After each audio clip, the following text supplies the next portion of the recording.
तो audience overlap issue क्या है, अभी मैं दिखाऊंगा कि इसे कहाँ से देख सकते हैं और इसका सॉल्यूशन क्या है।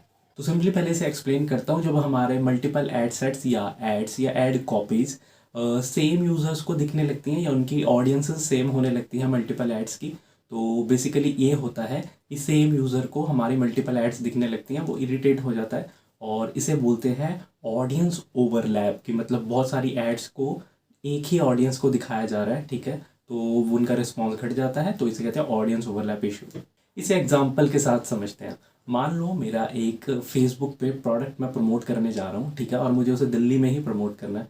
और दिल्ली में क्या प्रमोट करना चाहता हूँ मैं कि भाई ये स्पेसिफिकली इस एज ग्रुप के लोगों के लिए है। अब मैंने उसके लिए 2 से 3 एड्स बना दी और मैंने ओपन ऑडियंस रख दिया। ऑडियंस टारगेट की भी तो मैंने मिक्स जेंडर रख दिया, लड़का लड़कियों का सेम, और एज ग्रुप डिफरेंस बना दिए 3, और लोकेशन दिल्ली ही रखी। तो अब क्या होगा, फेसबुक को जब ऑडियंस नहीं मिलेगी वो उन्हीं लोगों को बार बार ऐड दिखाने लगेगा, और जो बार बार ऐड दिखाने लगेगा तो क्या होगा कि नेगेटिव फीडबैक आने के चांसेस ज़्यादा बढ़ जाएंगे, क्योंकि वो फिर इरिटेटिंग ऐड बन जाएगी। उसमें क्या होगा, आपके नेगेटिव कमेंट्स आने लग जाएंगे ऐड कॉपीज़ में, लोग उसे हाइड करने लग जाएंगे। और सबसे बड़ी बात और वर्स्ट बात क्या होती है कि आपके जब ऐड कॉपी पे लोग रिस्पॉन्स नहीं भरते, लीड जनरेट कम हो जाता है, रिस्पॉन्स उसका लीड जनरेशन कम हो जाती है, तो आपकी कॉस्टिंग बढ़ जाती है। लीड जो आप एक्वायर कर रहे हो उसकी कॉस्ट बढ़ जाती है, लीड पर कॉस्ट, ठीक है। और उसके बाद दूसरी चीज़ जो होती है सबसे बड़ी, कि आपकी जो पूरी कैलकुलेशन होती है कि आप इतना लगाओगे तो इतना रिटर्न ऑन इन्वेस्टमेंट आएगा, आपकी ROI वगैरह की कैलकुलेशन, ROAS की कैलकुलेशन सब बिगड़ जाती है। और स्पेशली अगर आपका बिजनेस सिर्फ फेसबुक पे डिपेंड है तो हो सकता है कि आपका बिजनेस ख़त्म भी हो जाए, क्योंकि ऐसा थोड़े है कि आप 100 रुपये लगाओगे और 20 रुपये कमाओगे। ऐसा हो सकता है कि हाँ 20 रुपये लगाओ तो 100 रुपये कमाओ, ये पॉसिबल है। बट आप ज़्यादा टाइम तक 100 रुपये लगा के 20 रुपये कमाते रहोगे तो आप ज़्यादा टाइम सस्टेन नहीं कर पाओगे मार्केट में, राइट। तो ओवरलैपिंग ऐसे ही होती है, वो फिर आपकी कॉस्टिंग बढ़ा देती है और आपको प्रॉफिटेबिलिटी जो होती है वो कम देती है। ऐसे बहुत सारे बिजनेसों की लंका लग जाती है। अब बात करते हैं how to diagnose audience overlap, यानी सिंपली ऑडियंस ओवरलैप हो रहा है या नहीं आपके एड्स में, आपको कैसे पता लगेगा। तो अब मान लो आपने लुक अलाइक की ऑडियंस बनाई है और भी मल्टीपल ऑडियंसेस बनाई है। अब आप देखना चाहते हो कि इसमें ऑडियंस ओवरलैप हो रहा है या नहीं हो रहा है और कितने % से हो रहा है। तो इसके लिए आप अपने एड्स मैनेजर में जाओ, वहाँ ऊपर डॉट्स पर क्लिक करो और यहाँ पर ऑडियंसेस पर क्लिक करो। अब यहाँ पर जितने भी आपने ऑडियंसेस बनाई है यहाँ पे ये दिखा रहा होगा। अब यहाँ पर आप ऑडियंसेस सेलेक्ट कर लो जिनमें आप ओवरलैप देखना चाहते हो। आप एक टाइम पे 5 ऑडियंसेस सेलेक्ट कर सकते हो और उसके बाद यहाँ ऊपर 3 डॉट्स पर क्लिक करो और यहाँ पे क्लिक करो कि शो ऑडियंस ओवरलैप। अब यहाँ पे आपको दिखा देगा कि आपकी ये जो आपने जितने भी ऑडियंसेस सेलेक्ट किया है यहाँ पे किस किस में ऑडियंस ओवरलैप हो रहा है और कितने % से हो रहा है। अब बेसिकली 20 से 15-25% तक बियर कर सकते हो आप फिर भी कुछ केसेस में, बट इससे ज़्यादा यानी 25 से 30% अगर आप क्रॉस कर रहे हो तो ज़्यादा हो गया और आने वाले टाइम में आपको दिक्कत हो सकती है, तो इसके लिए पहले प्रिपेयर कर लो। तो बात करते हैं मेन पॉइंट की कि भैया ऑडियंस ओवरलैप के मेन रीजंस क्या हैं। तो सबसे पहला होता है कि एक ही लोकेशन को मल्टीपल एड से टारगेट करना। दूसरा है एक ही जेंडर को बार बार मल्टीपल एड से सिलेक्ट करना यानी टारगेट करना।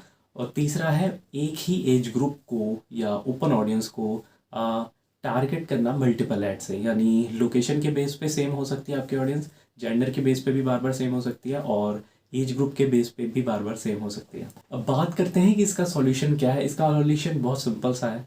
आप जब भी कोई कैंपेन चलाओ या आपको लगता है आप मल्टीपल एड्स बनाने वाले हो, तो आपको बेसिकली क्या करना होता है, स्ट्रेटजिकली एड्स बनानी होती है। ऐसे नहीं कुछ भी ऐड बनाई और बर बर बर बर बर, ऐसा नहीं करना आपको। मान लो फॉर एग्जांपल आप 3 ऐड कॉपीज बना रहे हो, मेल्स के लिए आपका कोई प्रोडक्ट है या फीमेल्स के लिए, हम फीमेल्स लेके चलते हैं फॉर एग्जांपल।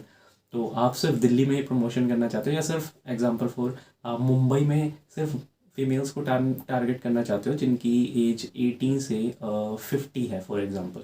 अब आप मुंबई में कुछ स्पेसिफिक लोकेशंस होंगी जैसे नाला सुपारा वगैरह और भी कुछ हैं, तो उनका एक ग्रुप बना लो और उनमें 18 से जितने भी आपकी है उनको 18 से मान लो 24 तक या 18 से 38 तक या 40 तक जितनी भी आप एक एज बना लो, ठीक है। ये एक ऑडियंस का बता रहा हूँ मैं।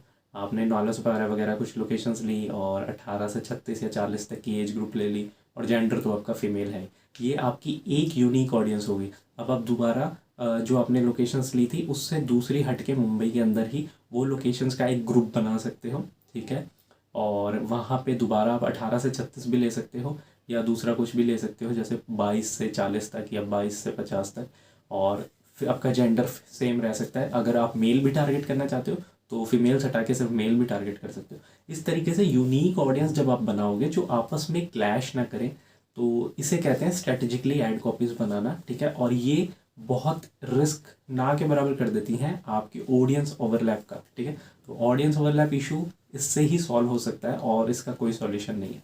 नोट, सिंपल सा नोट है इस वीडियो में और ये मेरा पर्सनल एक्सपीरियंस है कि जब ऑडियंस ओवरलैप स्टार्ट होता है तो उसका रिस्पॉन्स बहुत अच्छा आता है। ये एक तरह से रीमार्केटिंग की तरह काम करता है। जब स्टार्ट होता है एक ही यूज़र को आपकी 2-3 बार ऐड दिखेगी तो उसे अच्छा भी लगता है और इसे आप ब्रांडिंग वाली फील भी आती है। 4-5 बार तक बियर हो सकता है, वो एक तरह से रीमार्केटिंग होती है। उसके बाद जब बहुत सारे एड्स उसे आपके ही मतलब आपके कैंपेन के या डिफरेंट प्रोडक्ट्स या सर्विसेज के बार बार दिखते हैं और सेम ऐड दिखते रहते हैं तो चेंज भी नहीं हो रहे काफ़ी टाइम तक बार बार, तो एक टाइम पे आके उसका रिस्पॉन्स गिर जाता है। इरिटेटिंग ऐड हो जाती है वो रीमार्केटिंग से हट के इरिटेटिंग ऐड हो जाती है और उस पर नेगेटिव फीडबैक आ सकता है। उसे हाइड करना, नेगेटिव कमेंट करना, रिपोर्ट करना, उससे आपका रेलिवेंस स्कोर गिर जाता है। रेलिवेंस स्कोर से गिरने के बाद क्या होता है, आपकी लीड की कॉस्ट बढ़ जाती है क्योंकि अब ज़्यादा दिखाना पड़ रहा है फेसबुक को और इम्प्रेशन के बेस पे लीड एड्स में फेसबुक कॉस्ट कटिंग करता है। तो ज़्यादा दिखाना पड़ रहा है, रिस्पॉन्स कम आ रहा है, आपकी लीड कॉस्ट बढ़ जाएगी, आपकी सारी कैलकुलेशन बिगड़ जाएगी। सो इन शॉर्ट, स्टार्टिंग में वो रीमार्केटिंग की तरह काम करता है बट थोड़े टाइम बाद 1-2 महीने बाद बिल्कुल हालत ख़राब हो जाती है। तो आई होप ये वीडियो अच्छी लगी होगी। लाइक और शेयर जरूर करना, इस चैनल को सब्सक्राइब जरूर करना क्योंकि आने वाले टाइम में मैं ऐसे digital marketing related tricks, tips और टॉपिक्स कवर करता रहूँगा जो आपका करियर एनहांस करने में मदद करेगी। साथ ही साथ अगर आपका कोई बिजनेस है तो उसे ग्रो करने में मदद करेगी। साथ ही अगर आप एक कंटेंट राइटर हो और आपका कोई पोर्टफोलियो नहीं है और आप स्टार्ट करना चाहते हो तो आप मेरी edmfeed.com के लिए डिजिटल मार्केटिंग रिलेटेड आर्टिकल्स लिख सकते हो। टॉपिक आपको मैं दूंगा, सब कुछ आपको मैं गाइड करूँगा किस तरीके से लिखना है। आपकी जस्ट कंटेंट राइटिंग अच्छी होनी चाहिए और इंग्लिश अच्छी होनी चाहिए, फ्लुएंट होनी चाहिए। और उसके बाद क्या होगा कि एक तो मैं आपको एसईओ फ्रेंडली कंटेंट लिखना कैसे है वो पूरा गाइड करूँगा, आपको फ्री में टिप्स दूंगा पर्सनली। और दूसरी चीज़ ये है कि edmfeed.com पर मैं उसे पोस्ट भी करूँगा अगर वो बहुत अच्छा हुआ तो, और नीचे आपका नाम भी होगा कि राइटर ये है, ठीक है। तो राइटर नेम डिस्प्ले होगा तो आगे एक तरह से आने वाले टाइम में वो आपका पोर्टफोलियो बनेगा और आप अगर कहीं जॉब के लिए अप्लाई करते हो या फ्रीलांस का भी काम करना चाहते हो तो आप दिखा सकते हो कि मैंने इस साइट के लिए भी काम किया है। तो इस तरीके से आपका पोर्टफोलियो भी बिल्ड होगा। साथ ही बिजनेस रिलेटेड इंक्वायरीज के लिए आप मुझे Instagram handle easy digital marketing 500 इस पर फॉलो कर सकते हो या सीधा टेक्स्ट मैसेज कर सकते हो, मैं रिस्पॉन्ड ज़रूर करूँगा। तो तब तक के लिए नेक्स्ट वीडियो के लिए थैंक्स यार, बाय।